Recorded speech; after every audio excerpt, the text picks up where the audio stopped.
hate from Mephisto, and this combination executed perfectly at the end of the game. From Alarak, make it a quad kill set up by that East. Wow, did you see that mosh pit? 4-man mosh pit while on a conveyor belt. That was like a regular sushi line. Nubrak, core at 50%. Both cores are just absolutely melting. Which one's going to go down first? I think this is going to be Respect the Gooses. Oh my goodness. Ring. Oh my goodness, the ring. Jaina just blowing up everybody here. That's a 4, make it 5 And it for does nothing. knock them all up. What a play! Oh my God! Somebody please clip that.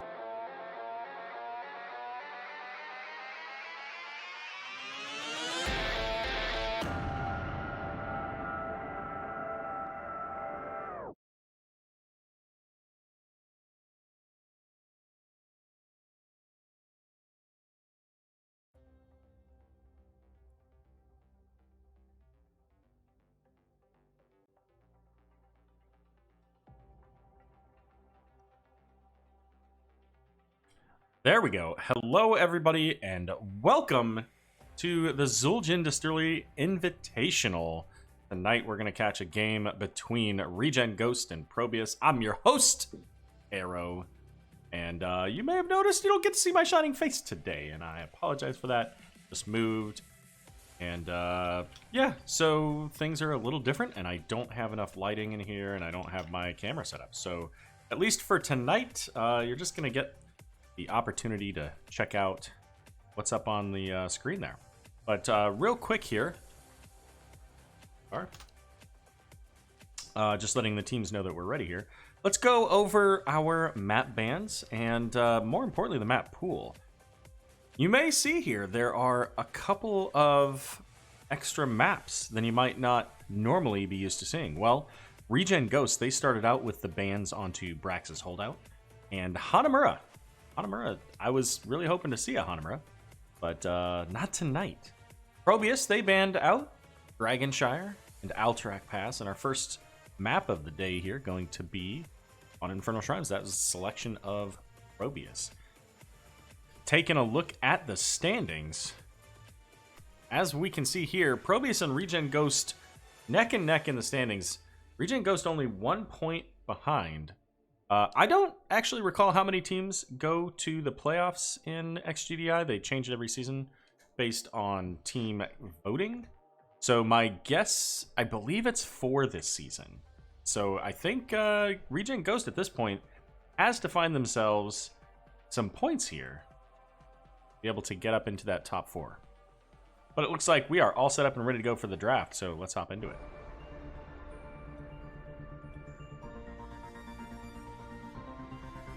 All right, couple of pretty standard bans here. Deckard Cain has been played quite effectively lately. He's a very strong healer. Doesn't have a cleanse, but has very significant healing output and can also set up healing. ETC, a very strong tank in the current meta, has his self-armor, self-healing, and also has pretty good team healing capabilities. Meanwhile, Tassadar and the newest hero to the Nexus, Mei, banned out here from ProBUs. Mei, a lot of disruption from Mei. She's got that icing that's allows her to slide in and knock people around. Her Blizzard can slow people and ultimately stun them as well, and she gets a blind on her Q. So very strong hero, very strong tank in general, and Tassadar is just a massive amount of damage. Can play him right, get the right talents, change it up a little bit from here and there on the different maps. He can do a lot, and he's really strong here because of his AoE damage from that Psystorm. Cassia, though, arguably probably the most commonly picked, the strongest hero at this point in Heroes of the Storm. And we're going to see Raynor and Diablo, the picks, coming out from ProBUs. And I believe that Diablo got a little bit of a buff recently, if I remember correctly. So it'd be interesting to see 8-Bit playing that Diablo, because we haven't seen a lot of Diablo in a while. We've seen mostly the Johanna, the ETC, some Garrosh. So looking forward to seeing what 8-Bit can do on that Diablo. We also get that Raynor as mentioned. And Raynor with the Exterminator can really clean up any of the camps, can clear up the objective. So that's a strong pickup. But Rhaegar and Orphea. Rhaegar, could we possibly be seeing Bloodlust? Cassia does a lot of auto attack damage, especially with her level 1 charge strikes. Orphea doesn't do an insignificant amount either. So, I mean, in fact, her level 20, even if I remember correctly, like gives her extra chaos, and which increases her auto attack. So a lot of value from that. And one of the few other healers without some form of cleanse, we get Stukov. He also has really high healing output. He's got a little bit of disengage with his flailing swipe, or possibly massive shove.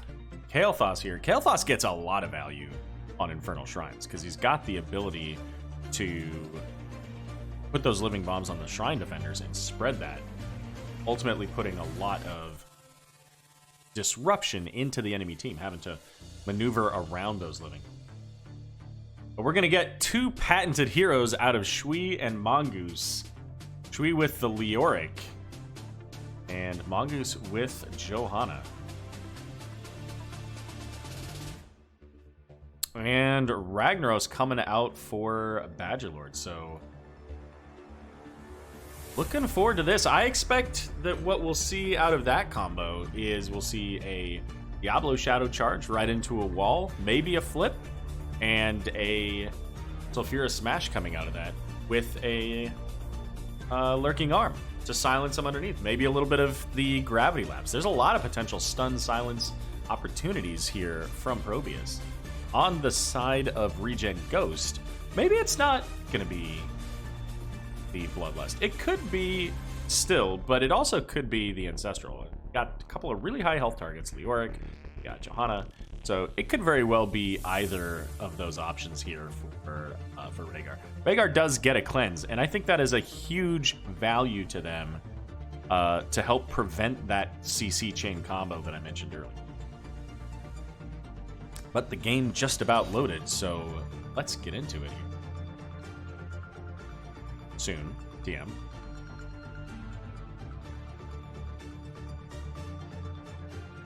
The game heard me. It's like, nah, I'm not going to load yet.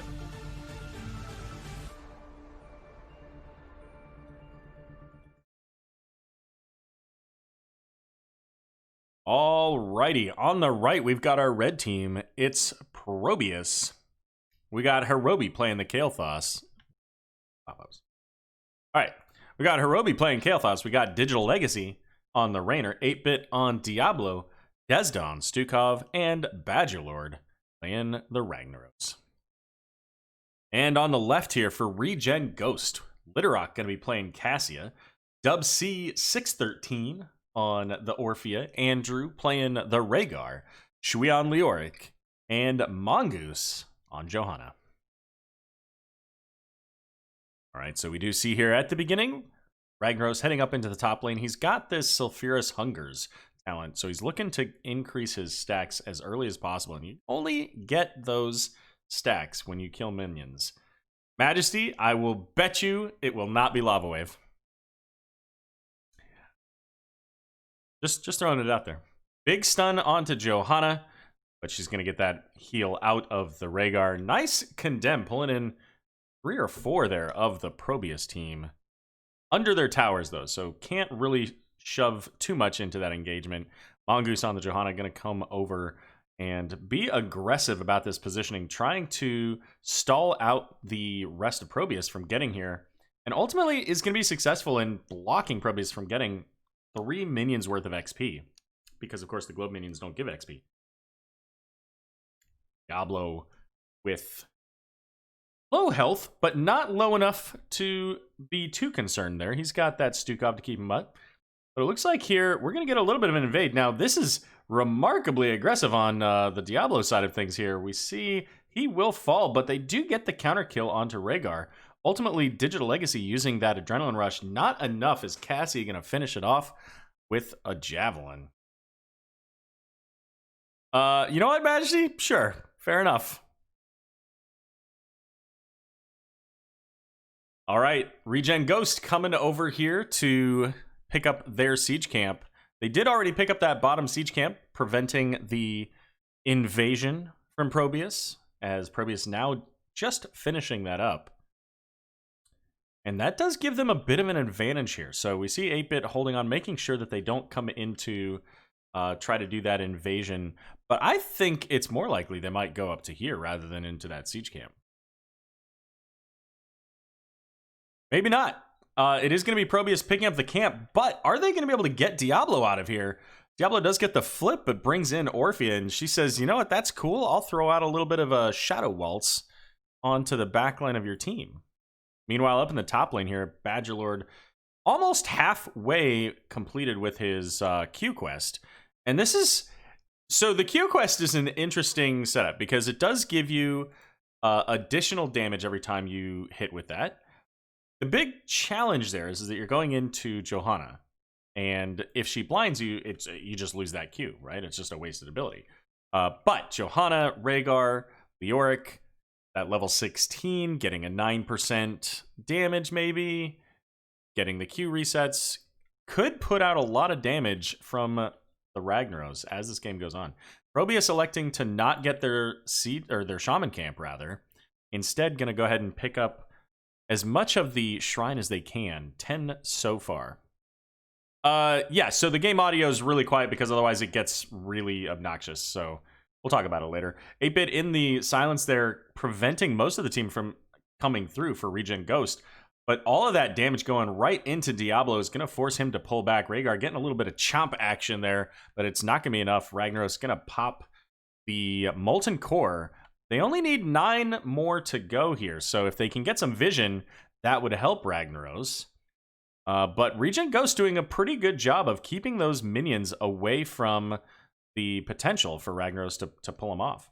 So 25 to 31, very close here. The flip onto Johanna there, pulling her away from the team. But ReGen Ghost, 37 now.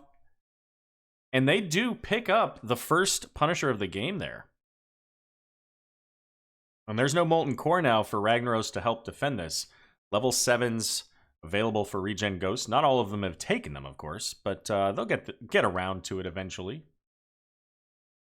ProBUs just a little bit behind on the XP there.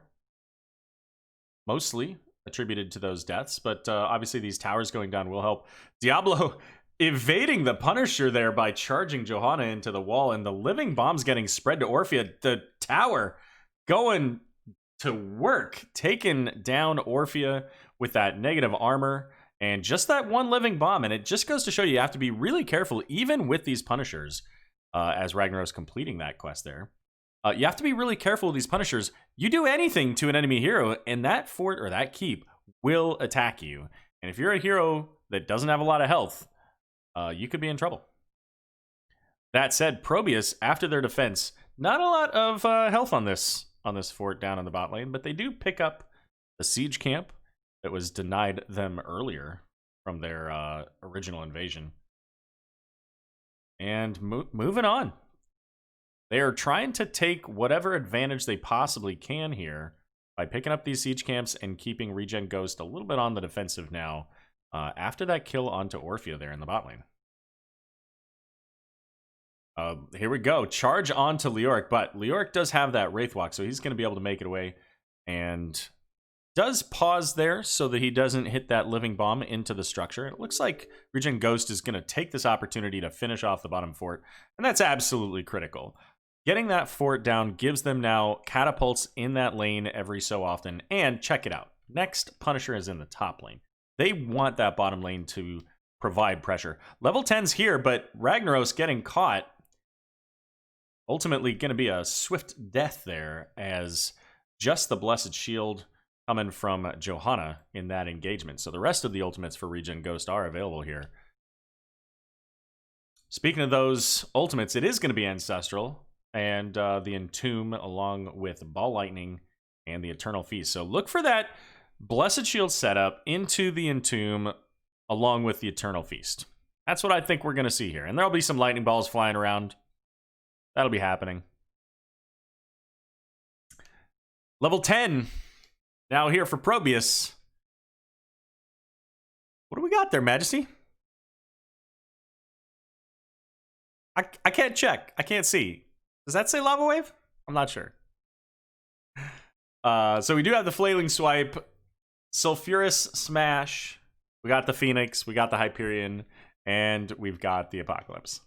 Here comes the Apocalypse, as mentioned. Does miss the flip onto the Rhaegar, but look at that smash coming down. Not enough to save the Kael'thas, and now Stukov on the run ultimately does pop those pustules, but the Entomb pulling Digital Legacy, and I think with the Condemn just at the last minute there, Johanna will fall in that, but ultimately a 3-for-1 trade. And the objective spawning just now. So we're going to see Littlerock on Cassia there, the first one to get started here on the top shrine. And this is going to be a Mortar Punisher. So the stronger Punisher, the Frozen Punisher, the one that shuts down structures when you really want that early game, it's going to come in late game. So we'll see how that balances out for these teams, how much of a challenge that makes it for the defenders. 29-3 on the Skeletal defenders here as ProBUs taking over the point. ReGen Ghost going into the lane to get that XP. And here comes Johanna, does get the Condemn with Entomb in the backline. Eternal Feast deleting the team.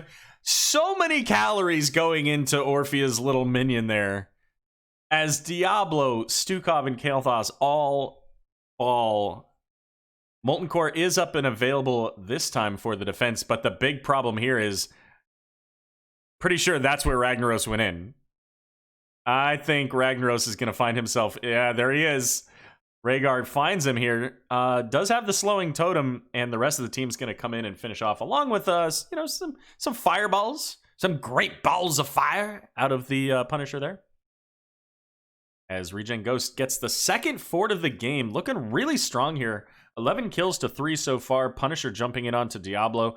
Doesn't have that unstoppable trait like Johanna does. So he's got to just kind of accept that brief stun. But with that, yeah, it is Exterminator, yeah. So Raynor able to help clear up that Punisher here. 14-12 on the levels. As ProBUs looking to catch up in the XP here. And you can see Leoric doing a fantastic job getting that double soak opportunity. Nearly double the amount of XP coming out from Ragnaros. And that's partially because of the positioning, that's partially because of the heroes, but it's also partially because of the strong presence that ReGen Ghost has had. And as you can tell, you see there Hirobi saying, let's throw out that Flame Strike. We don't know where they are. And Diablo says, you could be nearby. Johanna's looking for that Blessed Shield. There it goes, hits the 3 in the Entomb onto Stukov and Diablo. Stukov all but gone in an instant. Diablo trying to get some auto attack damage in there, getting some of that additional healing out of this life leech, but just not enough to make it work. So a quick 2 kills on the tank and the healer. Level 13 is available now for ProBUs, and soon 16 going to be on the board for ReGen Ghost, certainly before the next objective. In fact, there it is right there. With that, pushing in onto the mid fort, Digital Legacy, the only defender present for a moment there is Kael'thas coming in. There's not a lot they can do into this. They don't have their tank with them. They don't have their healer, so mid fort will go down, and of course, right here, Frozen Punisher is going to be coming up in probably about 30 to 45 seconds. And ProBUs at this point, looking for all of the safe XP they can get. They want these lanes at this point to come close into their towers so that they have the ability to walk back and defend a little bit easier. But they've got a long hill to climb to get to that level 16. We do see there that level 4 talent for Ragnaros as well, catching fire. That gives him a little bit of an armor bonus when he pops that. Also, of course, the increased healing regen over time. But so far in this game, ReGen putting the gas down. Leoric coming in now says, hey, you know what? We already got the top wall down. Let's work on this bottom wall. 1 tower already down, keeping the pressure going because of this catapult. This was their first lane they got that fort down. So this is where they've had the pressure mounting all game. And with the next Punisher coming in the mid lane, that's going to give them even more time for that lane to stack up. ProBUs a full level away from level 16, so they're going to have to make a choice here. Do they elect to give up this Punisher, this frozen Punisher, which probably means they'll lose a keep, and then focus on getting level 16? They're going to have camp pressure in the off lanes as well.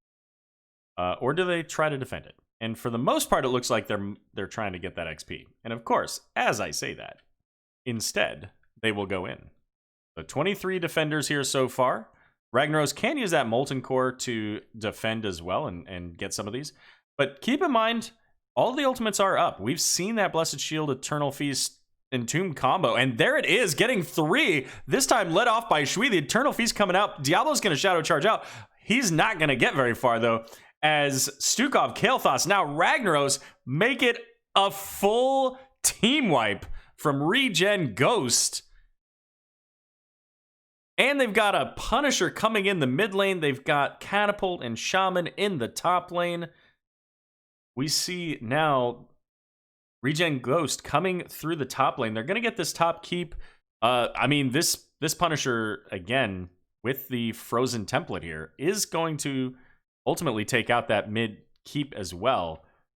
And they're going for core. Only a few seconds now until the rest of ProBUs is up. So ultimately, they're just putting that pressure on, getting that catapult on there, the Shaman, to force ProBUs to have to deal with that so they don't lose their awesome Majesty, so that they don't lose their shield, as the second keep now is going down. Level 16s are here, so ProBUs can now make this defense. They've got everybody up. They're on the same talent tier, and the Punishers at half health.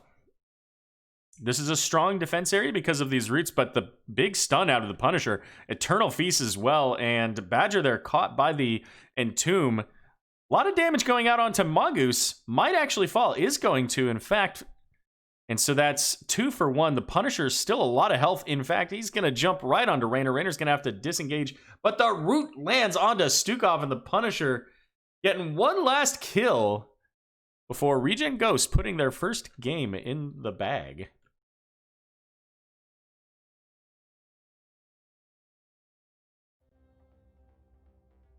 I probably should have told you, Majesty, that I actually know Badger, and we've talked a lot about the Ultimate Choice because I've cast ProBUs a few times, or their sister team, ProBUs Drift Cannon Rush in NGS. So I knew that it was Sulfura Smash. It's always Sulfura Smash for Badger, and it oftentimes works out really, really well. Didn't quite get that same connection with the Diablo Ragnaros setup, but you can definitely see how that can turn out, and it works out really well with some other heroes like ETC, Johanna, but they got a little bit of connection to work on there, I think, a little bit of synergy. So 21 kills to 4. Johanna, the big beater on the side of ReGen Ghost here with the big 2, but overall a very strong performance out of Gen Ghost here. And ProBUs now gonna have to shift some gears, have to figure out how they're going to pull back into this and win game number 2. And this is actually what I was talking about. I was mentioning that level 20, so Eternal Feast gives her extra chaos every time it hits a hero, and we saw that that was pretty... Oh, you can't actually see my... Oh well. While Eternal Feast is active, Orpheus' attack speed is increased by 50%, and every time it hits, it gives her extra chaos. So it's a lot, and could have been really interesting with the Stim Drone. But it looks like we're gonna get a game, so let's find out where we're going. Fair enough, Majesty. Fair enough. All right, looks like game number 2 here is going to be one of my favorites, personally. Battlefield of Eternity. Don't know who picked it yet. Looks like it was ReGen Ghost. And yeah, you know, I've taken stage dive, I think, exactly twice. Probably more than that, but twice in any games that mattered, like whatever in QM, right? And I think I lost one and won the other, so it's, you know, it's a talent. It's there. It exists. And I know that other people play it well. All right, so checking in on our standings here, that 1 point does tie up now ReGen Ghost with ProBUs. So in any event, even if ProBUs wins one and then ReGen Ghost wins one, then they're tied, but ReGen Ghost has the tiebreaker. I believe that's how it goes in XGDI. Obviously, if ReGen Ghost gets the 2-0 victory here, then they will jump past both ProBUs and I Must Feed and be on their way to the playoffs. But ProBUs is in the same boat. At this point, they're at 6 points. They can get 2 points, be right behind Lubu and Nexus Cats. So this is a little bit of a different map. The objective is very important. There's a lot of team fighting, oftentimes anyways, over this map. It's a 2-lane map. Ready. On Q-Build Hanzo 0 times still. Fair enough. I like Q-Build Hanzo because I can stay really far away from everybody. That's just me personally. I certainly don't expect other people to buy into that concept. Well, let's see. Maps here. Looks like our teams are ready, so we'll be getting started in just a moment.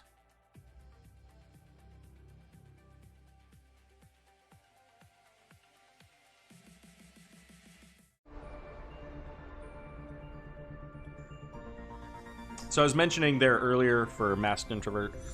I don't understand why, although I did have an epiphany earlier as to possibly why. But for some reason, certain heroes especially, but any hero ability, like when Chroma uses a Sand or a Dragon's Breath, or Leoric when he uses his Q, anything that has like some extra base into it because it's you know, a slam or a smash or something like that, gets amplified really badly on stream. So I just turned it down.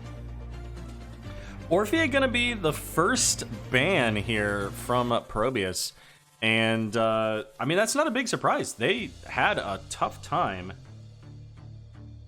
Oh, I didn't even put the rank on the thing last time. Rip. And wow.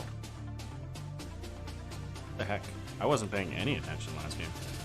Anyways, yeah, so Orphea with that Eternal Feast did an absolute truckload of work. I don't know that Orphea herself was the challenge there because she was the follow-up.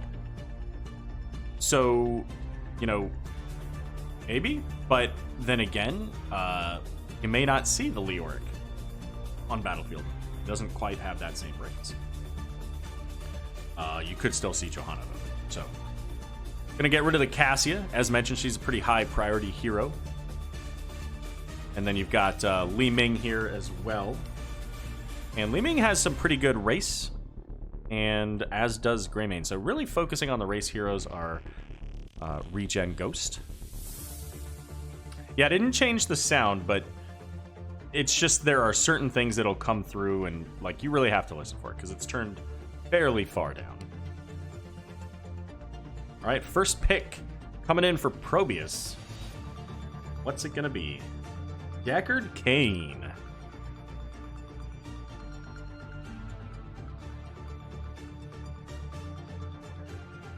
Saw it banned in game number 1.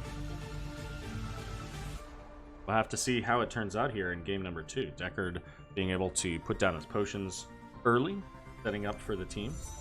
He also has that route, that stay a while and listen, put people to sleep.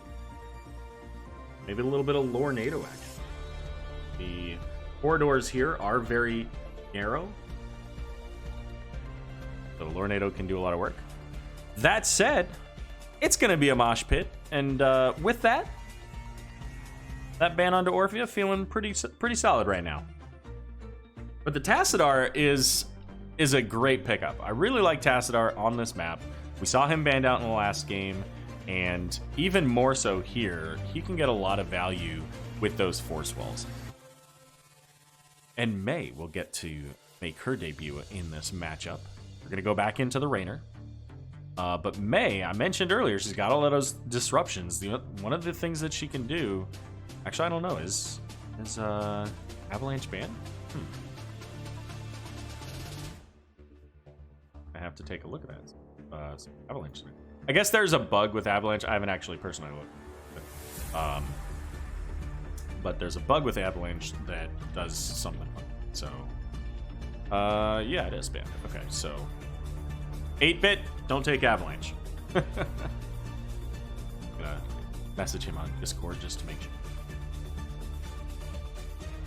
Avalanche is banned. All right. Catching up in draft, we got Chen, we got Ana being banned out here, so that's a solid ban on the Ana there. She can provide a lot of value in Nano Boost to Tassadar. She can cleanse stuns, which they can provide, and Asleep is a stun. Ooh, Blaze. So Blaze got some adjustments here. Oh yeah, the music, yeah. Blaze got some adjustments here recently, and he's going to be really interesting to see. We've wanted to kind of get an idea of what his race potential was like, and now we're going to get to see that.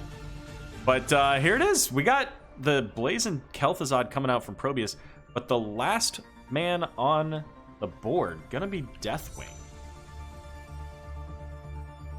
Also, I failed to mention that Lucio Sylvanas pickup. So Sylvanas on Battlefield gives you some serious win more potential. I got everybody set correctly this time, because that was all screwed up last. Way to go. Veteran caster over here. Complete noob.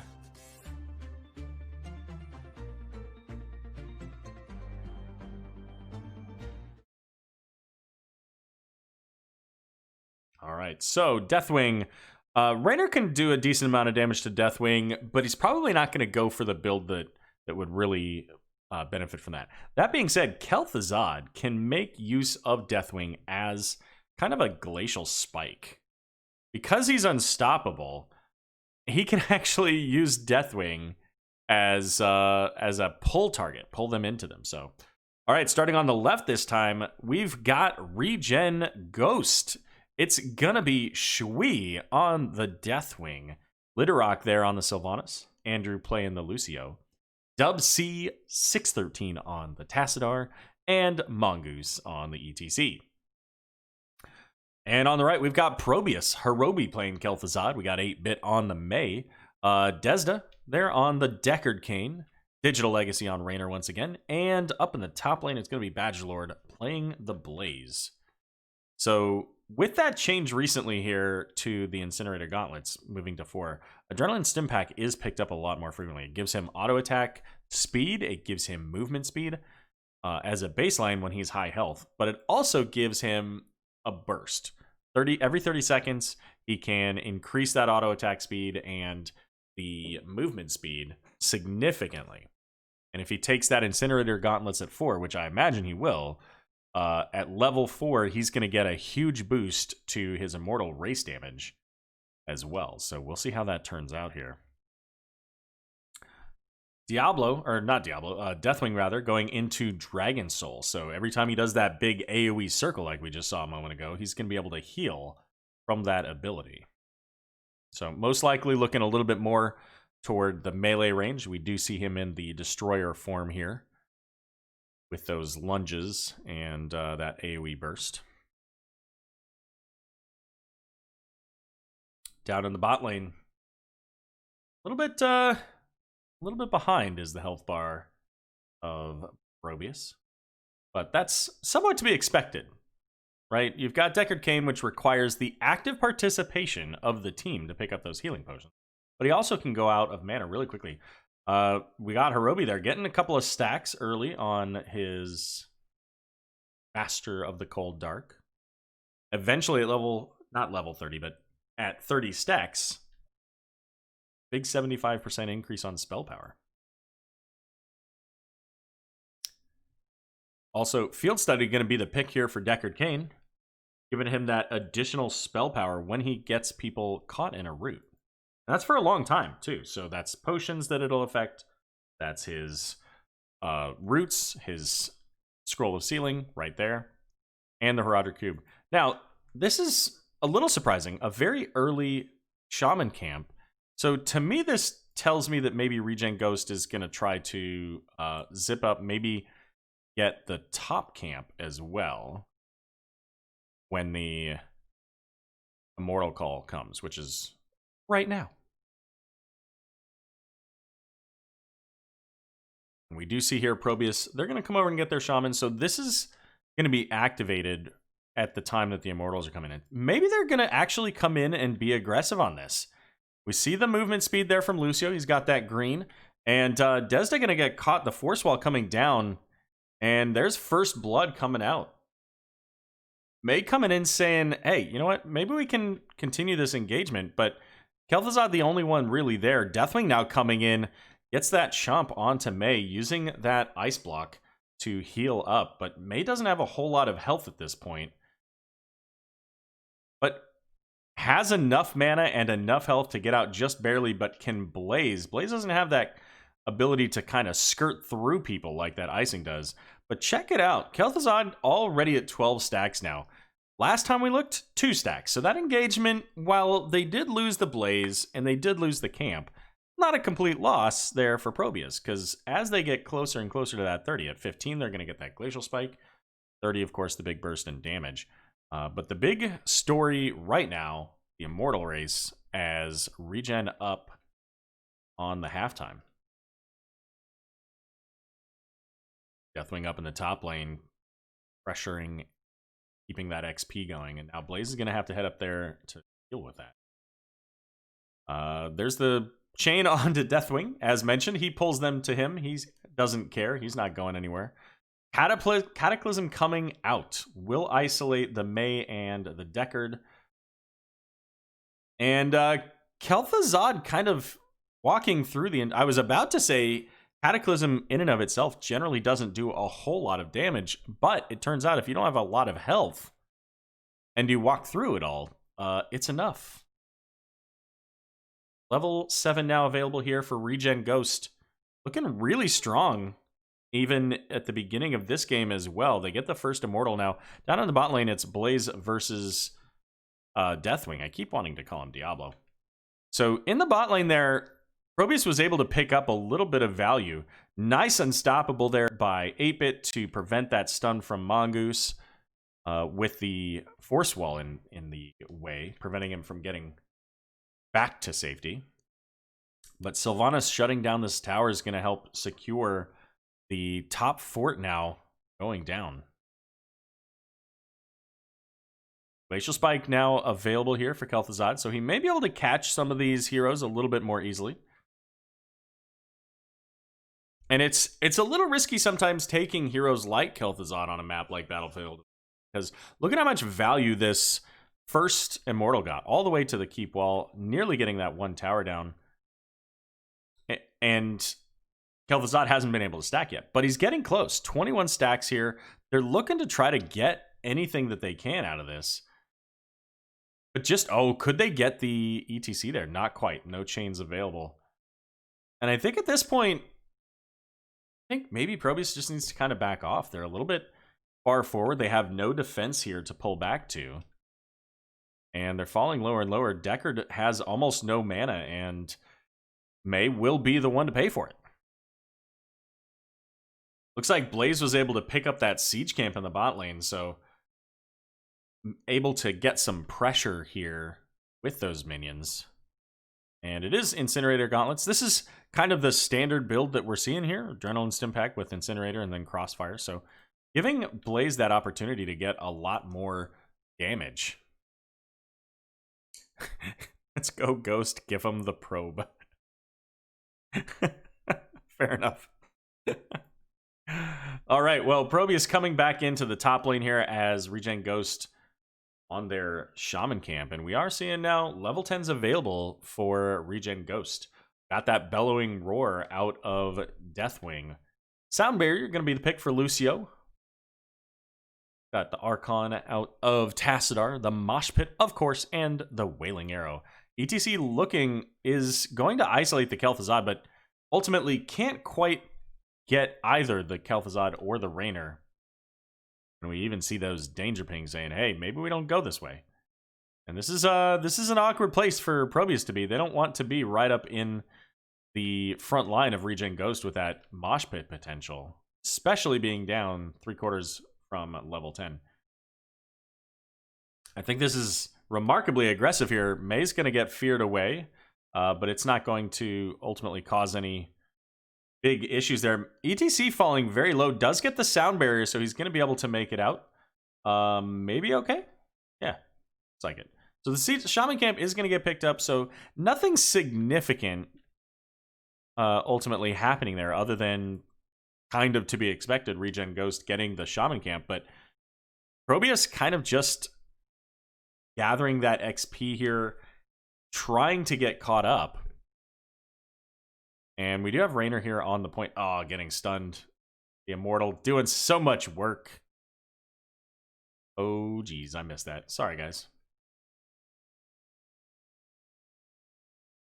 Looked like a quick rotation down onto the solo laner there. Level 10 now available. So we do have that ice wall. So yay, no avalanche. It's going to be Rainer's Raider, the Shadow Fisher, Stay a While and Listen, and the Bunker Drop. So you see looking for that Rainer. But at least so far, not quite able to find him. We do get the chains coming out. Is he done with that yet? 28, so very close. We are going to get that fear once again onto Mei. She is isolated in them. Big mosh pit just onto Mei. Can they get the kill? Oh my goodness. Kel'Thuzad with the save onto 8-bit. Is it enough to keep him alive? No. But ETC will fall as well. And Badger now gets the burn onto Tassadar. And now ProBUs, a 2-for-1, is going to get started on the aggression here. Getting onto this Immortal. Halftime has already been procced, so that's not going to be an issue for anybody.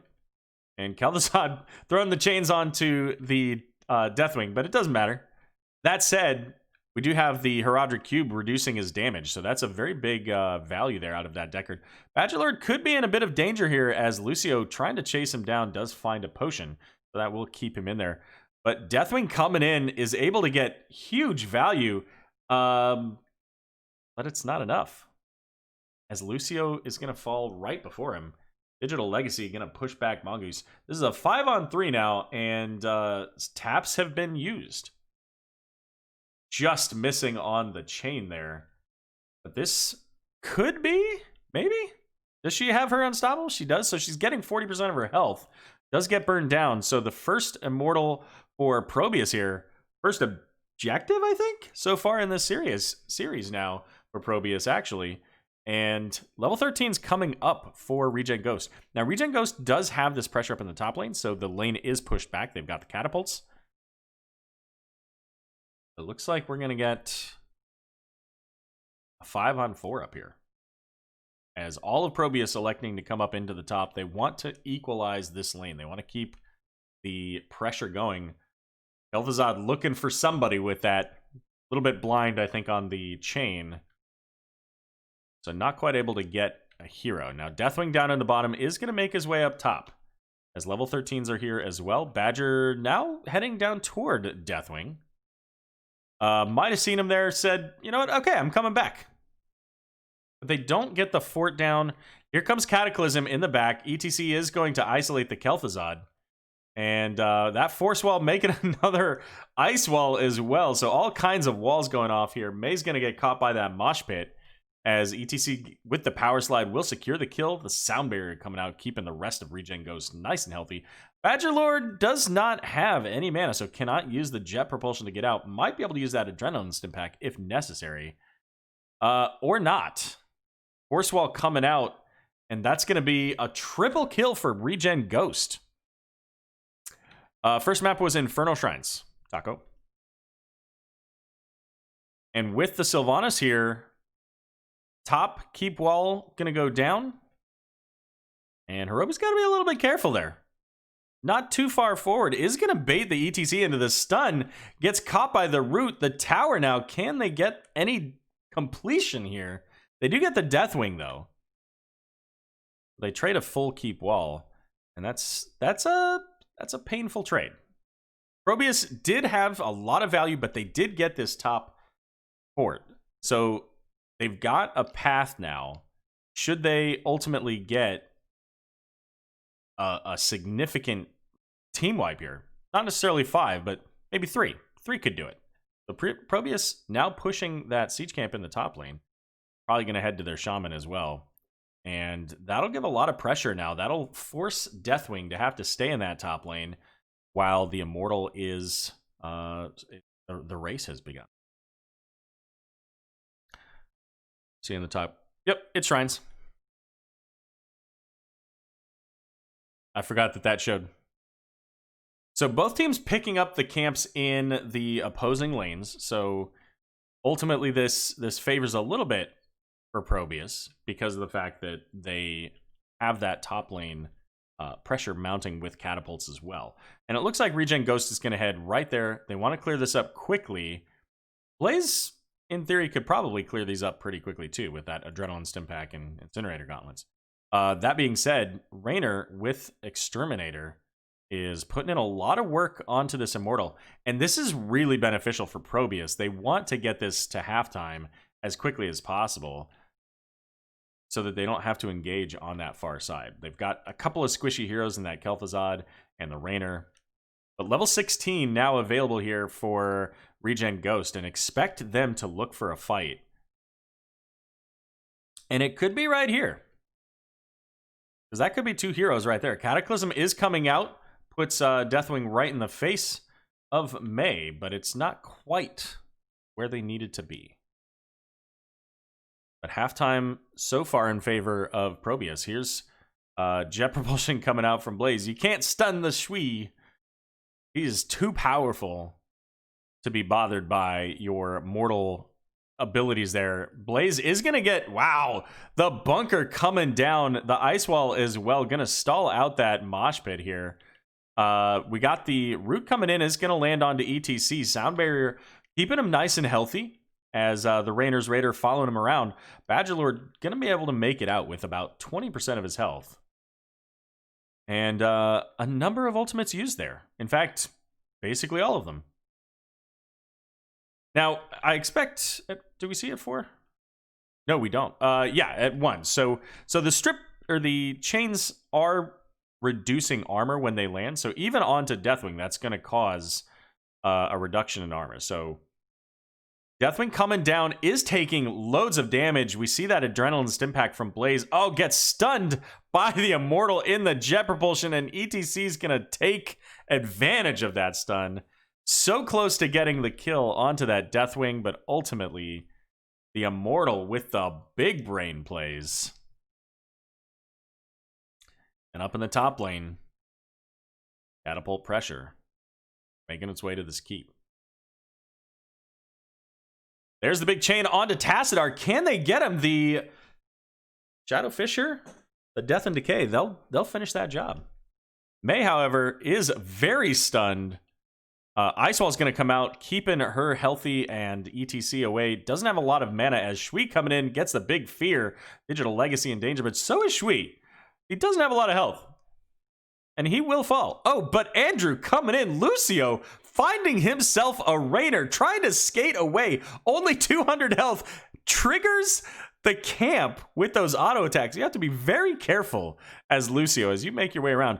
ETC is going to get caught by that Jet Propulsion as Badgerlord is back with full health and mana. However, Sylvanas up in the top, trying to get as much damage as she can onto this. But check it out. Top keep is seconds away from falling. But you know what? ProBUs, they've got themselves a 30-ish% health Immortal, or shield Immortal. Taco. All right, Immortal coming in. But it doesn't have some ProBUs help here. They all had to go back and kind of reset. So by the time they get here, the shield will be gone. And there's nobody up in the top lane there clearing that up. So we'll see if that ultimately becomes a problem for them. Looks like it may be okay because they've got their own catapults in that lane. So they're going to be okay for that. At some point, we got 16s in there, by the way, for ProBUs. I think it was before the Immortal there. And here comes some Fire Breath coming out from Shui. We're going to get that Ice Wall. It's just going to hit the Tassadar. Can they get the stun onto him? Looks like he's going to get slowed, stunned. And Deckard coming in with a Stay a While. Just hits the ETC. May going to get that Ice Block, but it's not enough. As a big stun, Kel'Thuzad putting out loads of damage, but the sound barrier from Andrew on point. Keeping both the Lucio... I was trying to say Andrew and Lucio at the same time. The Lucio and the ETC, nice and healthy. But the first keep of the game officially going over to ProBUs. They don't have a lot left on theirs. At some point, that's pretty much gone. ReGen Ghost can come in and sneak that up. And as such, with that May being down for a little while, ProBUs is trying to make sure that they take the Shaman Camp off of the table. They don't want ReGen Ghost to come in, snag that, and then ultimately just walk right into that.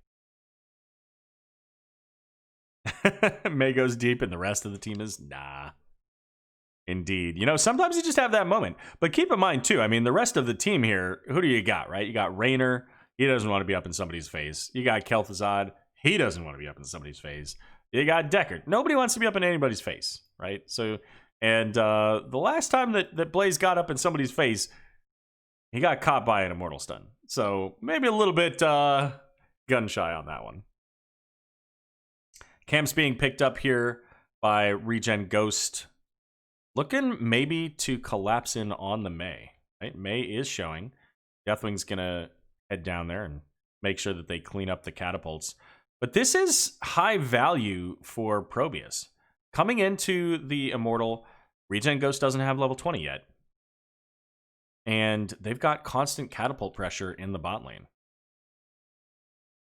The Shaman Camp will certainly provide some counter pressure on that. But as we can see right now, ReGen Ghost doing anything they can to get those level 20s so that they can get on to the Immortal. But if you're ProBUs at this point, like, you got to be there. Like, this is your thing. This is the 30 seconds or so that you have to get in here. And ReGen Ghost is going to take that opportunity to get the keep. We're looking for a big fear here. We do get it. Bunker drops, so Blaze is able to get out. And only about 20% of a level left for ReGen Ghost to get that level 20.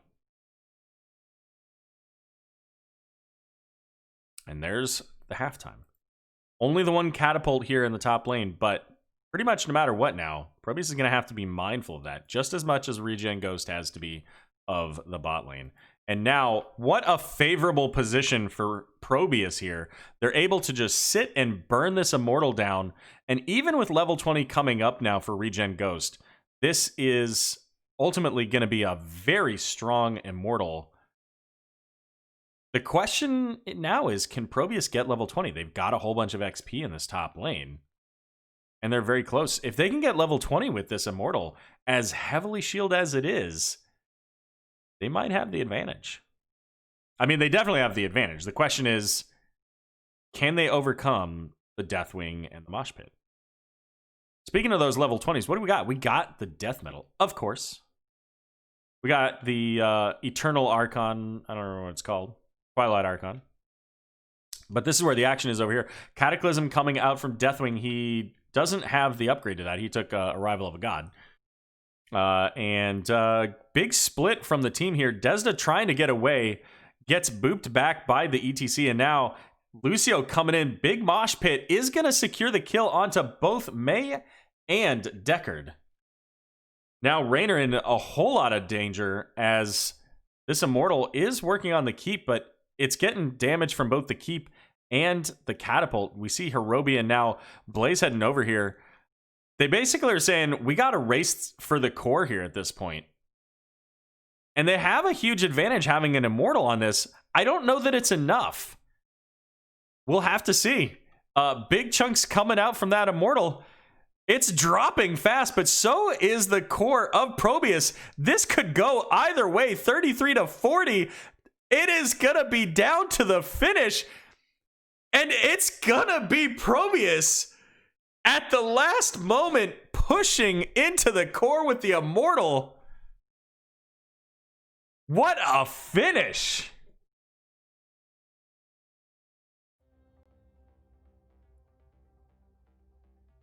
What a great call by ProBUs.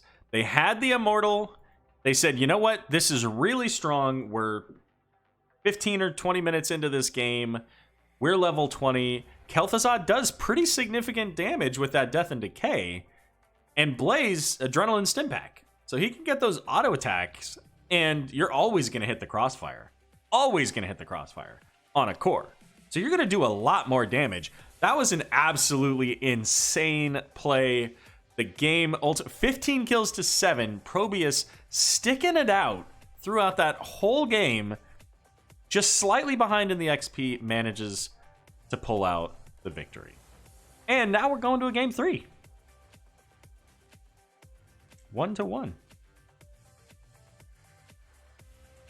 Crazy, crazy game. So glad we got to see that. All right. I'm going to take just a brief moment while we wait for map number 3 to come up. So we'll be back shortly.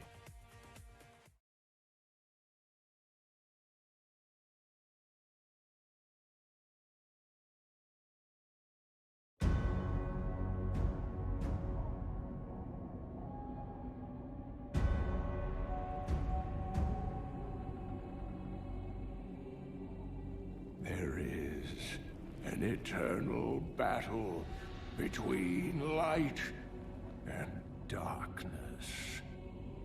The high heavens and the burning hells. Now, that conflict continues in a new arena.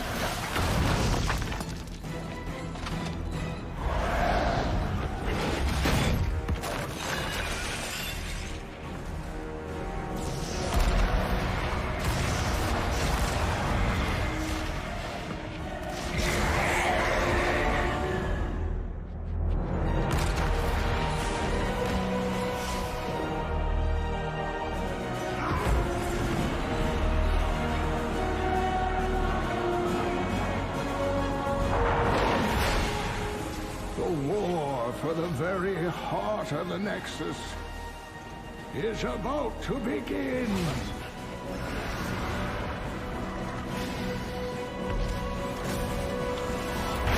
Which side will you choose?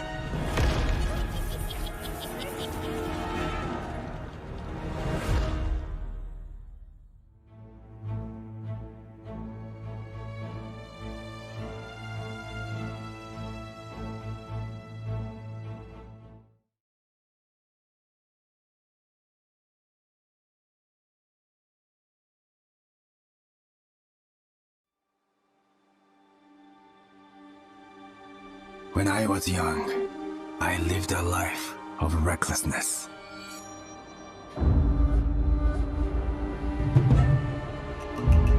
In my selfishness, I inflicted pain and hurt those I cared for. I have learned many lessons in my struggles with doubt and fear. Balance and harmony are not easily attained. They must be fought for!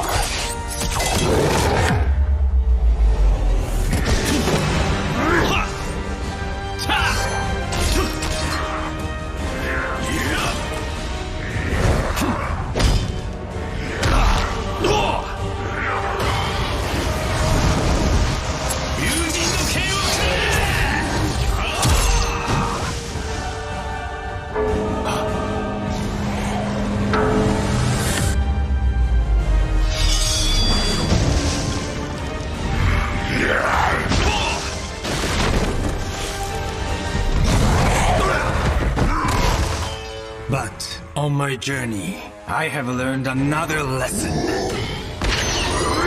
You do not have to fight alone.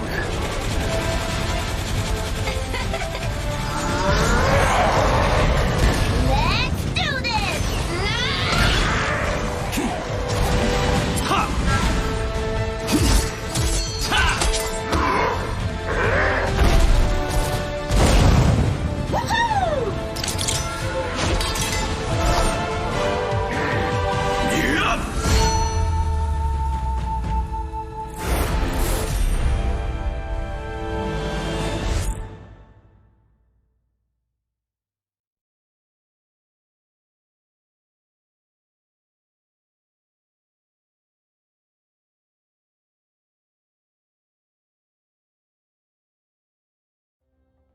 Alrighty, welcome back, everybody. It's like we do have our map for game number 3, and it's the selection of ProBUs. We are going to go to Volskaya Foundry.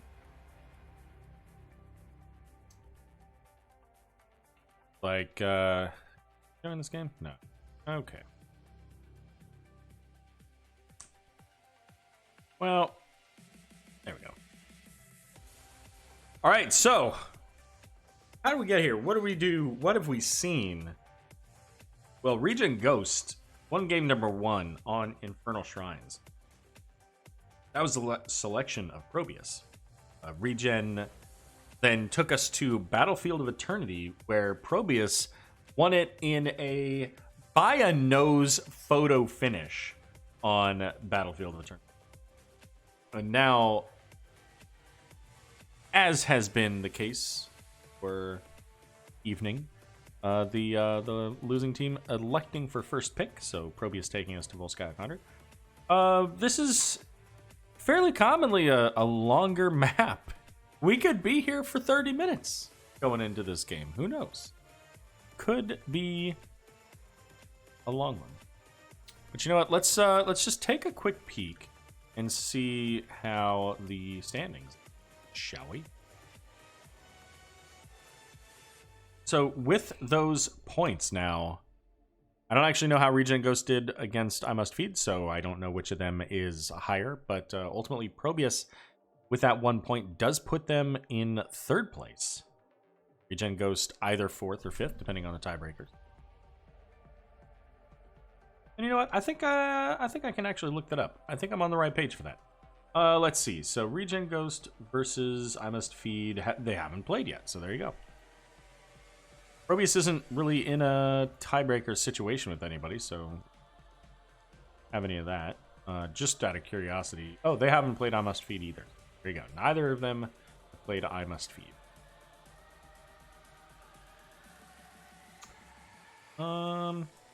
Anything else? This is really not anything else for me to show. This whole not having a camera thing is really boring.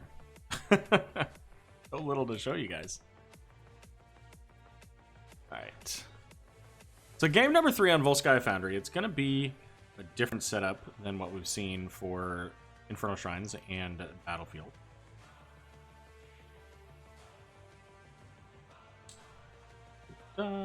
And it's draft time. Some of the same heroes could still find their way into the game here. We could see the heroes like the Tassadar could be a lot of value. The ETC. Kel'Thuzad even could get a lot of value on this map. As could the Deckard. And I imagine May would also be really strong too. We're going to get an ETC ban though. So no cow time. No party time. Sticking with the Orphea there.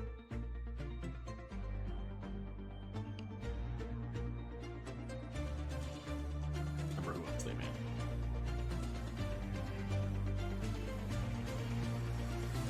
Let's see. Game 1, when they were first picked, they banned Deckard, ETC, and then Chen. So instead, it's going to be the Tassadar. Change up there.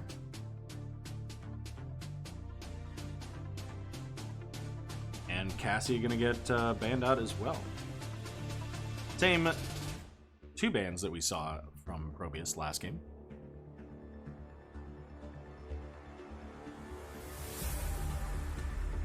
First pick coming up for ReGen Ghost. What do they want? Do they want to take the Johanna, maybe?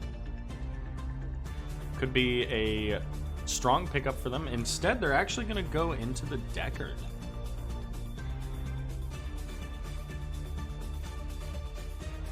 So, Deckard was banned first game. He was picked by ProBUs game number 2. And now by ReGen Ghost here in game number 3. Going back into May. So May was banned game number 1 by ProBUs and has been picked up now by ProBUs, both game number 2 and game number 3. And overall, I think that May had a lot of value in that last game. Again, I mean, we showed the kill count was 15-3, but it still felt like overall May was able to provide a lot of value. Now, the real concern there for them is making sure that if May goes in, like, there's got to be some kind of team engagement.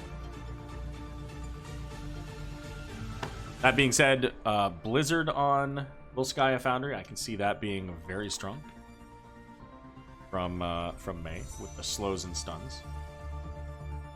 We're gonna get a Yrel and Alarak, an early Alarak out of Litorok there, which means we still have their basically mage player and tank players. So a couple of interesting picks that could be coming out from that. Wouldn't surprise me maybe to see a Junkrat. Yarosh gonna get banned out, so he was banned out earlier. Game number 1. And there goes Raynor. So they're gonna force the ban onto Raynor and make Digital Legacy pick a different hero.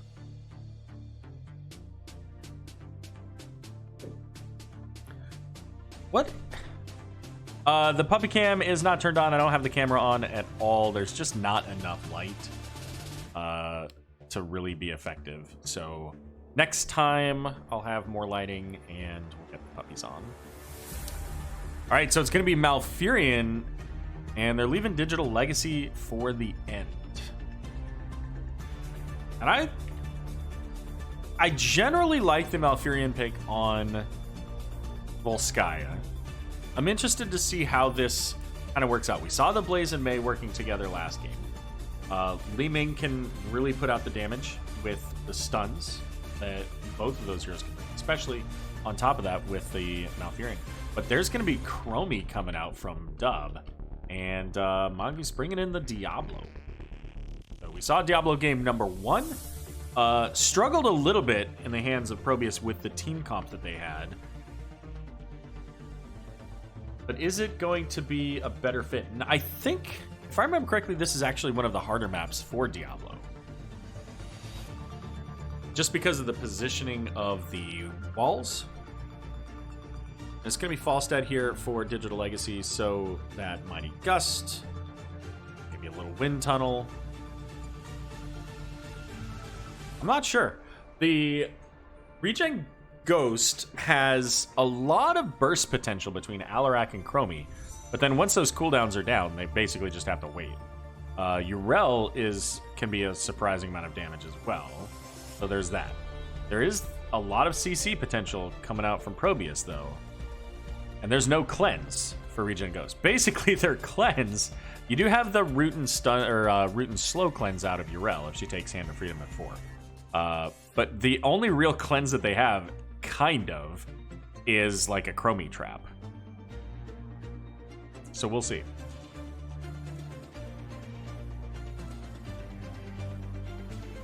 All right, game number 3.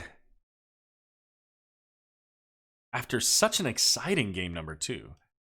On the right, we got ProBUs looking to pull off a reverse sweep here. It's going to be 8-bit on May. We got Digital Legacy on the Falstad, Desda on Malfurion, Hirobi on Li Ming, and Badgerlord on the Blaze. And over here for ReGen Ghost, trying to close this out. They got that first win. They want to get the third. It's going to be Shui on Yrel, Dub playing the Chromie, Litorok on Alarak, Andrew going to be playing that Deckard Cain, and Mongoose on Diablo. And is there a better skin for Diablo? And not only is he on the greatest skin for Diablo. But he's also on the, they call that, the Luchiwawa, I think is what they call it. That's the recent one, right? The current event one for the Nexomania 2. And as per usual, we've got our solo laners in the bot lane here, Urel and Blaze. Any stacking quests? Just basically your standard. Gathering Storm, though, from Falstad, not a super common pick. One that I particularly enjoy because I like the dings. But it's just not the one that's commonly picked. Mongoose going to get caught with the root here. And keeping in mind, of course, that Diablo doesn't have a lot of health early game. And that will give, with that reset there onto Li Ming, gives them the first kill of the game. And a really strong start here for ProBUs. Getting that kill onto Diablo is very critical for them. They get a little bit of boost in the XP, which is, of course, exactly what Diablo was trying to prevent. He just didn't have the health for it. With the additional pressure that ProBUs was able to pick up with that, they're going to get to their fortification camp. But so is ReGen Ghost. So both of them going to pick them up about the same time here. And it's ReGen Ghost catching up to level 3 first here. A little bit of XP kind of banked away, though, in these minions. So ProBUs going to catch up here. That said, Andrew in a little bit of danger with the Li Ming, but Li Ming does not recognize the awkward position she's in here as Diablo's going to get the charge. Can't quite get the flip. And, oh, Hirobi charging right into the Urel with the, I don't know, hammer, whatever hammer it is. Makes it out somehow. But is very low, is going to have to back now. And that's going to give ReGen Ghost the opportunity to pick up the support camp. And keep in mind, support camp gives a huge boost. It's a 40% healing and mana in a large radius. So that's going to help ReGen Ghost, along with that turret, to secure this first objective.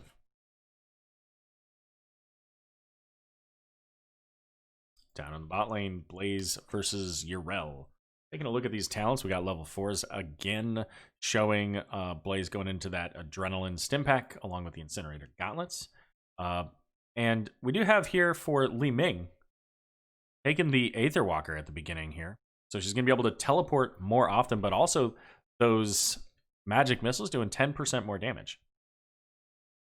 So I expect we'll probably see Calamity here at level 7. And that's a little bit dangerous. Oh, there's the Chromie Time Trap here. Is going to catch the Mei. Not really any significant damage, though. So I'm interested to see if we go into that Calamity, because there are a lot of reasons to not want to teleport into this team, right? You got Diablo who can flip you around. You got Urel who can knock you back. And you got Alarak who can stun and silence you. And speaking of all that, there's the big damage coming out onto Li Ming. And pretty much all those things that I just said all at once. So both camps picked up here in the top lane. Just a little bit of damage in favor of ReGen Ghost as they do get level 7. And getting started on this control point. They have 33% so far. Repeating, of course. And set up here. Deckard already has some potions ready to go. Should they be on the aggressive side of the mark here. Urel, however, up in the top lane, can take a few minutes, or not minutes, but a few moments to clear out the siege camp, because they've got now 82%.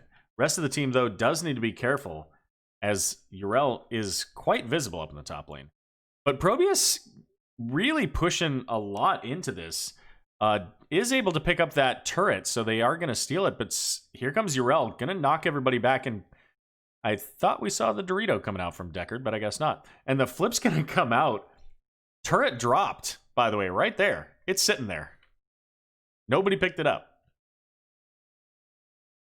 That's going to be a double kill for ReGen Ghost. Is it a triple? Hirobi getting caught, stunned against the wall.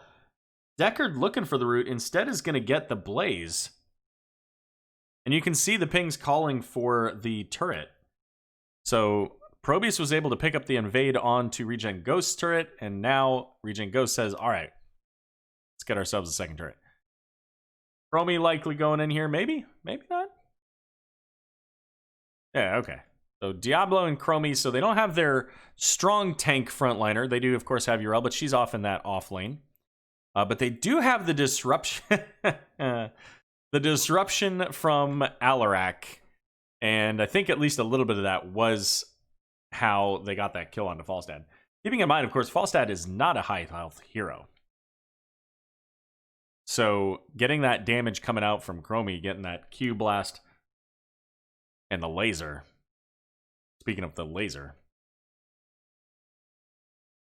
Enough to take down the Birdman. Actually, he's not a Birdman. He's riding a Griffin. Not quite the same. Turret's going to get dropped there by Littlerock. We are going to get a sleep out onto both the tank and the healer, and Shui jumping in from the below here. Shadow Charge coming in onto Malfurion. The flip as well. Desda trying to stay alive, but a big stun is going to keep Malfurion alive. So making it out. And ultimately, the only damage up here, the well and the wall. The fort took barely anything, and ultimately, with as strong as that was looking, that could have been much worse for ProBUs. But with those level 10s, ReGen Ghost picking up the support camp once again. And they do have here, for their ultimates, we got the Ardent Defender for Urel. Deadly Charge. Oop, wrong one. Deadly Charge here for Alarak. So not taking the Counter-Strike. Instead, looking for that burst potential. We've got the Apocalypse and slowing stands there for Chromie. And then, of course, that Stay a While that we saw earlier. Level 10's now available for ProBUs, so that's going to be that Ice Wall. Also, the Mighty Gust, Twilight Dream, going to be the Bunker, and Wave of Force. So a lot of disruption out of ProBUs here. We got the knockbacks, we got the silences, we got the stasis. So a lot of ways for ProBUs to say, hold up, get away from me.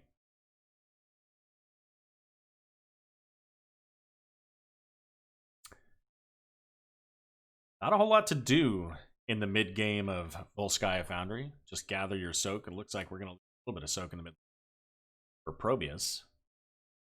And ProBUs trying to be aggressive up in the top, pushing the lane up, but Falstad's going to get caught here. Stay a While is going to come out, is going to land onto Malfurion. He's going to get the Twilight Dream out.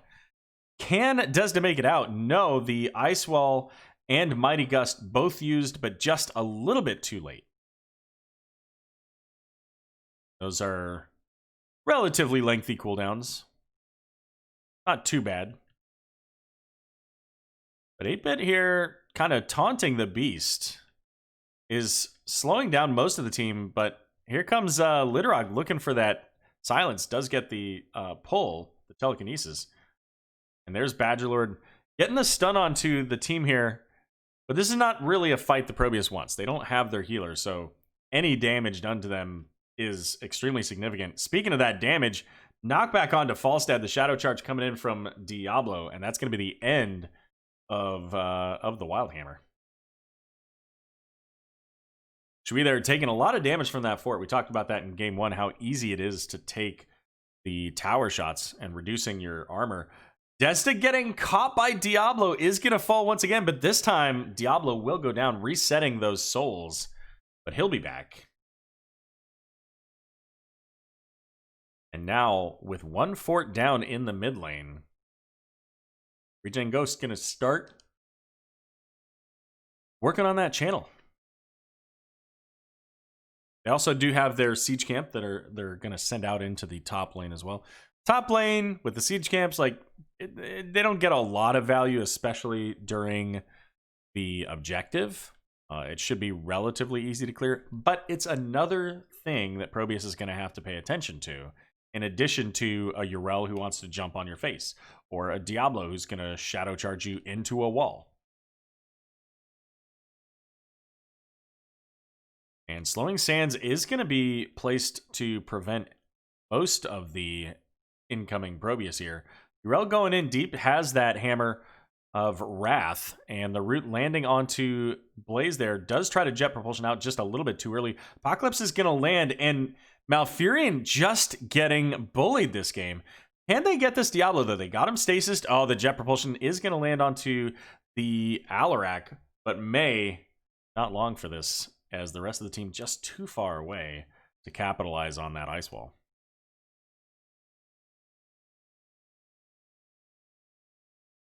And going back in, 65% now for ReGen Ghost. With May and Malfurion down for the count. This is all but certainly a protector for ReGen Ghost. But that being said, they're gonna grab the support camp once again.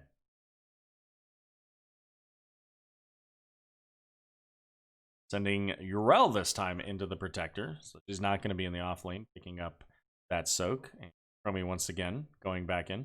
So they're easily going to be able to take out this fort with the protector. We see there the robot glove shutting down the tower for a few seconds.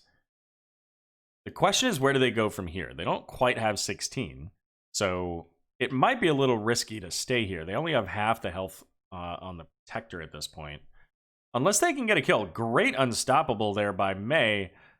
Ultimately gets woken up almost instantly out of the stay a while that came out, but did manage to dodge the silence from the Alarak. So only about a half of the fort wall there, or the keep wall rather.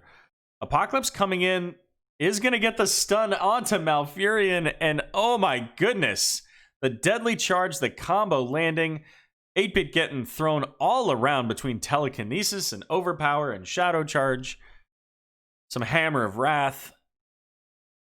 May is not having a good day of it, but the worst day, I believe that Malfurion is having a no good, very bad day. Really struggling with the combo potential here from ReGen Ghost. Badgerlord now in the middle here. Does kind of get a little bit of a break there as Diablo opening up the potential to get out. But ultimately there, Blaze using the bunker. So that's a good use there, getting forcing the bunker, dropping one additional way that ProBUs can disengage from some of the damage potential, the CC chain from the silence and telekinesis and the silence and the sleeps. Indeed, Taco, and you know, Orphea was banned out, so you know that it's not Orphea doing it. Level 16 to level 17, so we're on the same talent tiers now. And this is where, you know, Urel especially, Templar's Verdict, giving that additional, that armor reduction, but also 7% of their maximum health, so that's particularly effective against the tanks, and Urel can almost certainly get them. Well, you do see here Urel picking up the XP in the mid lane, and there is a pressure in the top lane. They're going to have catapults with this occasionally, so that will eventually become a problem if ProBUs doesn't get up there to clean it up. And we do see here Badgerlord on Blaze heading up. Should be able to clean that up pretty quickly with that Adrenaline Stim Pack and Incinerator Gauntlets. Of course, Incinerator Gauntlets, if you know, increasing the basic attack area, but also the big part of that is increasing the damage by 70%. Urel being right up in the business of ProBUs. Oh, I don't even remember what reference that was.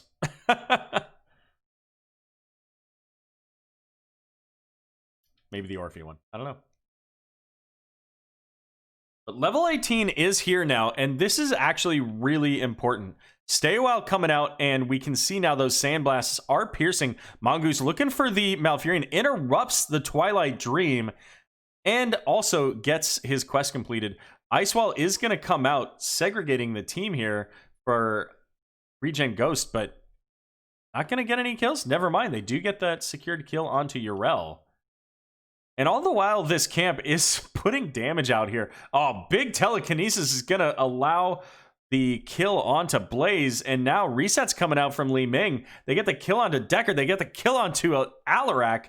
Mongoose falling as well. They do get the kill onto Li Ming, but ultimately Digital Legacy and Dub, the only heroes left, and the turret keeping Chromie from being able to pick up the healing well.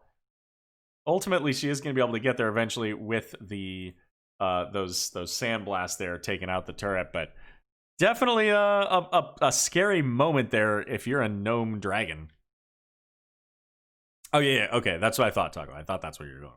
I just wanted to make sure. There's a 30-second delay, so sometimes, you know, you make a comment and then you forget what it is by the time anybody reacts to it. Channel started by Mongoose. Tried to get back there before losing it, but just barely lost it there for the moment. Trying to also pick up this XP. Now head back down. A little bit of a game of ping pong here for Diablo, as both teams going to pick up their fortification camp just slightly faster for ReGen Ghost. But ReGen Ghost is very close to level 20. ProBUs has the opportunity to try to force a fight here. I don't think they're going to get it. But that being said, we're on control point C. If ProBUs can get a solid wind tunnel here, it could be extremely valuable. The conveyor belts cause huge problems, and we do see here they're pulling back, leaving May to hold on to that point. Even May, though, I think you have to be remarkably careful with your positioning and timing. She may be able to get out of some things, but Diablo can flip her around. Taking a look at these level 20s here, so Urel is going to have that unstoppable. Got the Hellgate here for Diablo, so a little bit more mobility, but also another stun. As Falstad and Blaze trying to soak up there in the top and mid lane. They're not going to be able to stop the Protector. That's going over to ReGen Ghost once again. That's all of them, I think. Yeah, all three of the Protectors have been in favor of ReGen Ghost. Now, also, I just want to point out, it's Herodric's staff. Deckard has that 3/4 of a second stun with his Pimp Cane. Possibly more importantly, though, respect the elderly. So he's going to stun, or rather silence and blind for 3 seconds. So even more silences here. Mongoose looking. And you see Desda here way back. Trying to avoid any potential for Diablo to get that Shadow Charge. And here it is, level 20 now up for ProBUs. So ReGen Ghost has to be extremely careful about their positioning, because at any point Falstad could potentially fly or barrel roll into a good position, and if he could get them, if he was right here, he can push them right into that corner in that wall, and that would be game over for ReGen Ghost, at least for the moment. It would be a full team wipe potentially, but they also have to be careful because of the Protector. The Protector is unstoppable. It is considered a hero, but you're not going to kill it with a wind tunnel. Checking in here just real quick on the camp up top. Get a little pressure there. ReGen Ghost ultimately just trying to get as much of that wall down as possible here. Isolating the Chromie. They can't quite get the kill. They almost got that ice wall onto Littlerock, though. So that is, I think, walls down in all 3 locations. It is. Ooh, this is another really fantastic spot for Falstad, because he's got that Mighty Gust, and he can push ReGen Ghost into an absolute... Oh no, but the stay a while coming in. Blaze is going to get taken out, and Falstad deleted. Now Malfurion and May, oh my goodness, getting knocked back, and that's a 4 for nothing kill in favor of ReGen Ghost. And it looked so good, and Falstad was so very close. If he could have just stayed out of that stay a while a half a step more, this turns around in the exact opposite direction. So the real question here now is, can Hirobi defend long enough for the rest of the team to show up? And that's a tall order. What did Hirobi take at level 20? Wave of Force. So Repulsion can knock people around pretty well. That was a great teleport. Nice dodge here from Hirobi. Li Ming trying to just poke it out, but there's nothing that she can do. Li Ming just can't hit these targets as far away as she needs to be to do so. And there are super pots on the ground, so every hit she does get is pretty much instantly deleted. Here comes Falstad looking for the Mighty Gust, but it's too late. Game number 3 going over to ReGen Ghost.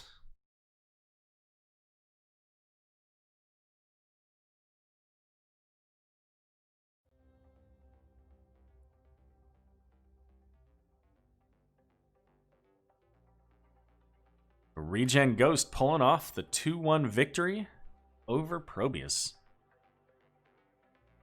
That will give them... That will push them up in rank, I believe, to number 3 now, it looks like.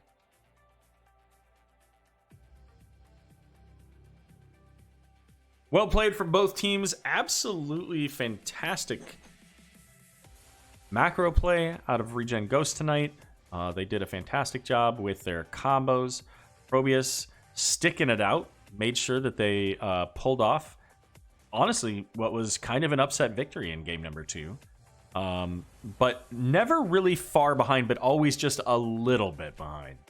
And they struggled a little bit to just keep up with the macro pressure that was provided from ReGen Ghost. But really strong game by both teams. Really happy that we got to cast this. Let's see if we can get maybe Shui, somebody from ReGen Ghost in for a chat. Hey, Mongoose, are you here for an interview? We sure did. Pretty darn close to it. You know what? It was just the right place at the right time.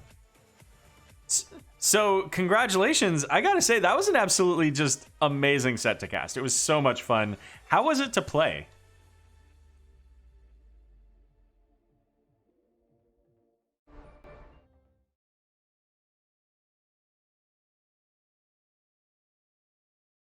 Indeed, indeed. So, I gotta ask about game number 2 because that's really, out of this entire series, that was and there were a lot of really fantastic plays, but out of the series, that was an unfortunate moment. You had the hey Shui. oh, hold up. I don't have you turned on. Hold on. Good. Why isn't Discord coming through this? All right, hold on a second. It would. It's very nice to hear me, but really the people here to hear. But it's funny because that would explain why somebody mentioned earlier that they couldn't hear the game, and I just assumed it was because I had everything turned down, but it's actually because sound. All right. Would explain that. Ladies and gentlemen, welcome, please, my good friend Mongoose. Thanks for the cast, bud. I like how you then go silent. Well, we already had all these conversations. Apparently, nobody heard them.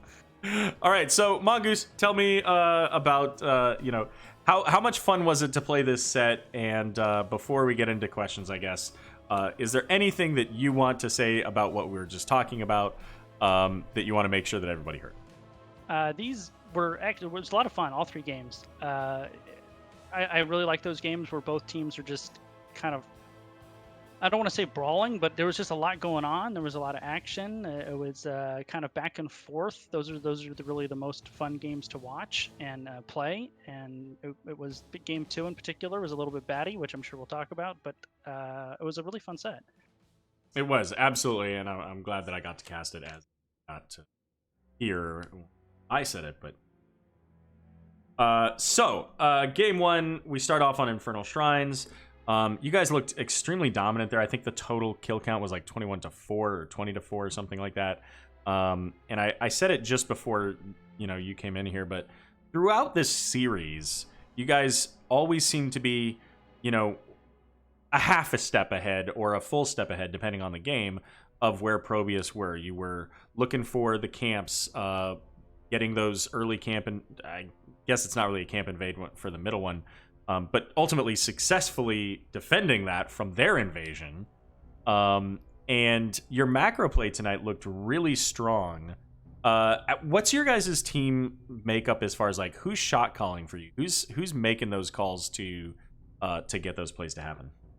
Well, we're still figuring our stuff out a little bit. I'm doing a lot of the shot calling, but everyone is really good about.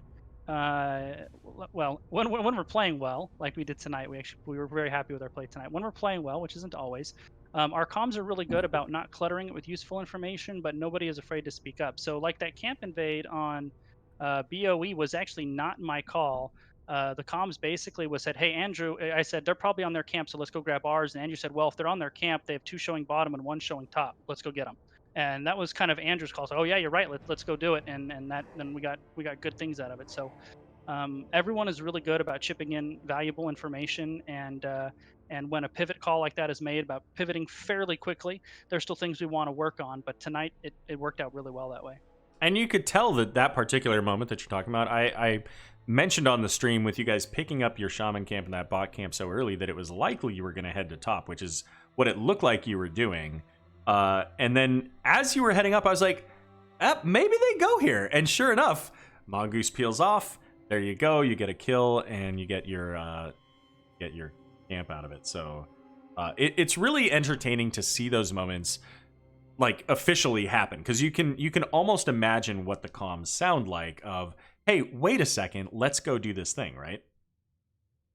Yeah, and that's exactly what happened there. And I, as you play tank, and so this to be true as well. It's really nice when I'm always try to be aware of where my teammates are, but I just start moving somewhere, and I really don't worry about if they're behind me because I know that they are. Like it's just not something. So it makes those things more decisive, and maybe gets you an extra second that you wouldn't have otherwise. And sometimes an extra second on a camp invade, or when you have that talent tier advantage, 1 second here or there can sometimes be fairly pivotal.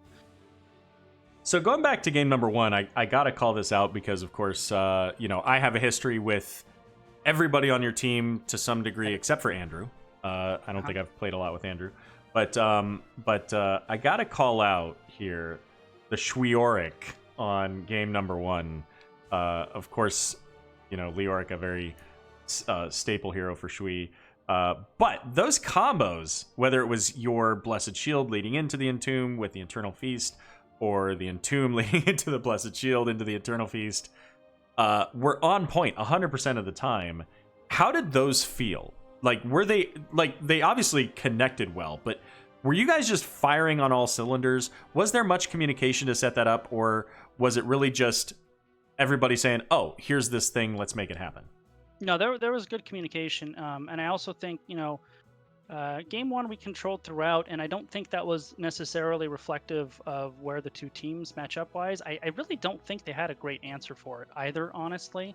So there frankly wasn't a bad target to do it on, which made it much easier to execute. Basically anybody Shui could get a hold of was fair game, even the tank a lot of the time. So I think that's a big part of the reason why game 1 went the way it was, is there wasn't a bad target for us, and there wasn't really a lot of answers on their end. I'm sure that was tough to play into, So I think that's why it was good conversations, good talk, and also everybody was a target. Sure. So game 2 ends in kind of a heartbreaking loss. I imagine that your guys' blood was pumping there at the last minute. How did things go at that last moment when you recognized we killed 3 of them? Yeah, they've got the Immortal, but we've got a lane right to the core. Was there any hesitation? Like, was there any concern that maybe we don't do this? Yes. There was definitely some of that, but it was one of those things where, what, let's run at core and make it happen. And you don't know in those moments. If you hesitate in the moment and then don't actually win the core race, and you go back and look on it after the fact, you're not going to know if it was, did we hesitate and that's why we didn't win, or is it because we actually couldn't have won? So I think for your own reflection after the fact, you have to commit to it so you can actually figure out whether it was a good call or not, For sure. So there was definitely a little chatter, but everyone was running towards the core while we were questioning whether or not we could do it. Yeah, I mean, frankly, I think those guys actually deserve to win game 2. The comp that they put up there was nasty, and it was really, really hard to play into. They had the mud from Blaze and the slows from Deckard and the May stuff, and it was trying to get into that team at all was just so difficult. That's kind of why at the end we're like, we don't want to run at them in the front anymore. It's too hard. That's why we kind of took that bizarro kind of angle to that last engage, as we were just tired of trying to fight through the front line, which was so difficult to do. We wanted to try something different because what we were doing wasn't working. So even though it was a little bit of a heartbreaker, I think those guys kind of they outdrafted us, frankly, and played better most of the game. And even though it would have been nice to steal a win, I really think that was their win for the taking. Sure. Well, and I have to say, I mentioned, some of the plays from the prior game. There was one particular play that I feel bad. Badger's a friend of mine. He's a guildmate in WoW of mine, so I feel bad calling this out. But there was a moment in that game, it was about midway through, where Blaze was charging after, I don't recall who it was. It was probably me. I was almost dead that entire game. I think it might have been you. And he got caught by the immortal stun on the way and then died immediately after there. I think because you then, got a power slide on him and finished him off. But it was a really fantastic, probably at least partially coincidental, on the stun. But it was one of those like highlight moments where if you're the guy who lives, you're like, yay. And if you're the guy who didn't win, guys, you're like, oh man, it hurts. It hurts so much. That game too was particularly weird because I remember looking at the stat screen afterwards. I was like, that game we outkilled them by a little bit, and it just in the game it did not feel that way at all. It honestly felt like those guys were just murdering us at every turn. It was so hard to play into them. It was 15-7. It didn't feel like that. I'll be honest. And I mentioned that too. And I think I only died once, and it felt like I died a lot more than that, and I nearly died probably another half dozen times. I was telling those guys in comms, I'm like, I don't think I can queue into them at all. I just get murdered every time I do, and I don't think I can save it for escape either because they have so much stuff. My queue is a little bit useless. Right. So game number 3, again, kind of a very strong showing from you guys. Very bursty comp between the Alarak and Chromie. And, I think that it ultimately... I did appreciate your ping-pong dance down in the bot lane, trying to get that XP while also trying to not lose the channel. Yeah, that was actually trying to get souls and not lose the channel. Oh, souls. Got it. Yeah, okay. Because I just died, yeah. So, quick shout out to NGS. Welcome, everybody. We're just finishing up, but I did find, so, ProBUs had a really strong defense there at the keep, pushing you guys back ultimately, and then there's that fight over the support camp. And I'm in the middle of saying, this is absolutely fantastic. This is a great place for ProBUs to be. They've got wind tunnel. If ReGen Ghost comes into this, they're screwed. And suddenly... Andrew gets the absolute god tier stay a while and listen, prevents Falstad by just the slight, like a half a talon of Swiftwing, and you guys end up cleaning him up and ultimately then winning the game. So I wanted to make sure that I called that out because it was so clutch. If it was a half a step back, you guys were in a much more precarious position because for of that sure. wind tunnel. And that was the call too. Like we started to actually go for bottom turret, and they're like, hey, they're going on the healing camp, and I was like, you know what? Let's go up there. If they cluster up for this, we're gonna get a big sleep. So that was the call. Like, let's go up here and give Andrew a shot to hit the big sleep, because after that, it's all she wrote. If he hits 2-3 of them in there, that's donezo, because you have the APOC and the Alarak and all the stuff. After that, it kind of doesn't matter, and that's, fortunately what happened. He was able to hit the play. That was the call the whole way, and then it was kind of just the execution after that. Well, it worked out really well for you guys. Ultimately, you were then able to walk your way to victory with only the Ming to provide any kind of defense, and that just simply wasn't enough against your strong team. And you guys get the 2-1. That puts you technically tied with ProBUs on points, but obviously with the 2-1, that puts you ahead of them, and I believe ahead of I Must Feed, so into third place for you guys. I don't know if you knew that. Yeah. This has been a lot of fun. Nexus Cats beat us up a little last week, but other than that, we've had a pretty good showing, which is nice because, frankly, our scrims and Stormblink haven't gone nearly as well, so we need it for the old ego. But for whatever reason, we're really clamping down, and frankly, our best games have all been in Zul'jin Distillery. So we're pushing for the top 4 for playoffs, and some bragging rights with our friends. So it would be good. Fair enough. Well, I tell you what, when we on ReGen Red had our championship season, we had about a 30% win rate in Storm League. So you just keep up that bad Storm League win rate. All right, let's go ahead and wrap this up. Any shout outs you'd like to make? Yeah, always to DeWitt for putting together the Zul'jin Distillery Invitational between seasons. It's 3 now, I think, or 4. But they're always 5. great, and the teams that he invites to the Invitational are always fantastic and good groups. And I appreciate him for inviting me again, even though I let him down a couple of seasons ago when the team imploded. So I appreciate his forgiveness and letting me play again. And you know, of course, always ProBUs, fun games, and of course to you, sir, for casting our game. We always enjoy that. Awesome. Well, thanks so much for joining me, Mongoose. It was really a pleasure to have you here. And congrats on your victory, and good luck with the rest of the season. Thanks, man. We'll catch you around, Aero. Alrighty, buddy. Catch you later. All right, that's going to wrap us up for the evening. I do want to just say thanks, everybody from Nexus Gaming Series. I'm really looking forward to finding out how the Storm Division qualifiers went. And I'm using my interview overlay from NGS. Whoops. But I'm going to go ahead and send you guys over to Alicia Wins. She, I believe, is actually playing in Nexus Gaming Series here going forward for this coming season. So, you know, give her a follow. Enjoy her channel. Thanks so much for joining me tonight, everybody. And I'm looking forward to some casting here in the next week. And have a great night. Thanks again.